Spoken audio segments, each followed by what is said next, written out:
apologize for being a little bit tardy. We had a couple of votes going on. We're going to have to juggle that as we proceed, but we want to get going with the hearing.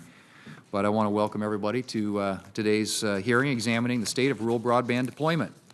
Given the importance of rural broadband to the committee last Congress and also to my home state of South Dakota, I'm excited to chair the first Communications Subcommittee hearing of the year on this topic. High-speed broadband services are vital to America's communities. Broadband connectivity provides opportunities for advancements in healthcare, education, and economic development. Unfortunately, access to these services is often undermined by where you live, with rural areas trailing more populated areas in broadband access. One of the most critical programs to help build out rural broadband services is the high-cost program within the Federal Communications Commission's Universal Service Fund. Just a little over 5 months ago, I led a hearing calling on the FCC to restore sufficiency and predictability to the high-cost program.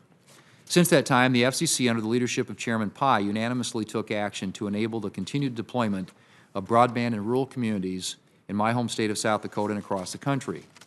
The Commission fulfilled an important obligation to ensure universal service and met its obligations under the law. By ensuring predictable and sufficient support, there will be more broadband investments in rural and tribal communities across America. For that, I thank the Commission. It is important to note that universal service cannot be achieved without pragmatic and bipartisan cooperation in Congress and without proper oversight of the FCC and other agencies tasked with advancing this goal, including the Rural Utilities Service at the U.S. Department of Agriculture. Last year's spending bill directed the Rural Utilities Service to develop a pilot program to distribute $600 million to advance broadband deployment in underserved areas of rural America. That same program received an additional $550 million this year. While both the FCC and the Rural Utilities Service share the goal of closing the digital divide, we have to be mindful of where these dollars are being directed. I've repeatedly said that coordination between these particular programs is essential if we're truly going to reach areas lacking sufficient access to broadband. Failure to do so will lead to the duplication of existing broadband services.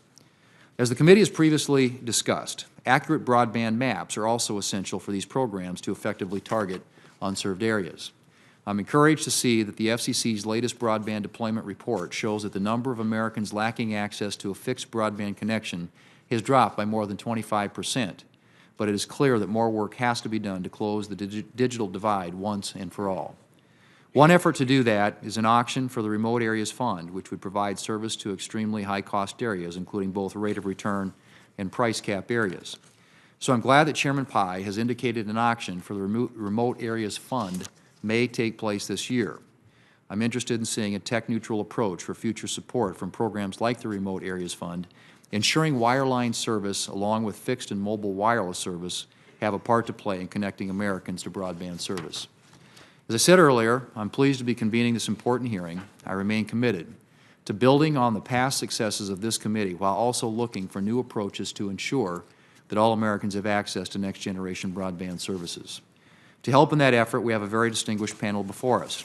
Today we're joined by representatives from two South Dakota-based companies, Mr. Denny Law, who's General Manager and CEO of Golden West Telecommunications, and Mr. Justin Forty, who's Senior Director of Government Relations at Mid-Continent Communications. We're also joined by Dr. Mark Jameson, Visiting Scholar at the American Enterprise Institute, and Ms. Carol Maddie, Founder and Principal of Maddie Consulting. Thank you all for being here today. I look forward to hearing from you and having the opportunity to discuss how we can continue to close the digital divide.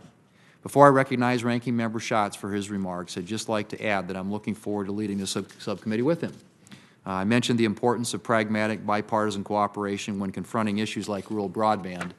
Senator Schatz and I have partnered on many bills over the last several years, from efforts to streamline small cell siting and improve weather forecasting to bills focused on small business cybersecurity and reforming emergency alerts. So I'm optimistic about our continued collaboration on matters within the subcommittee's purview. And I now want to turn it over to Senator Schatz for any opening remarks he'd like to make.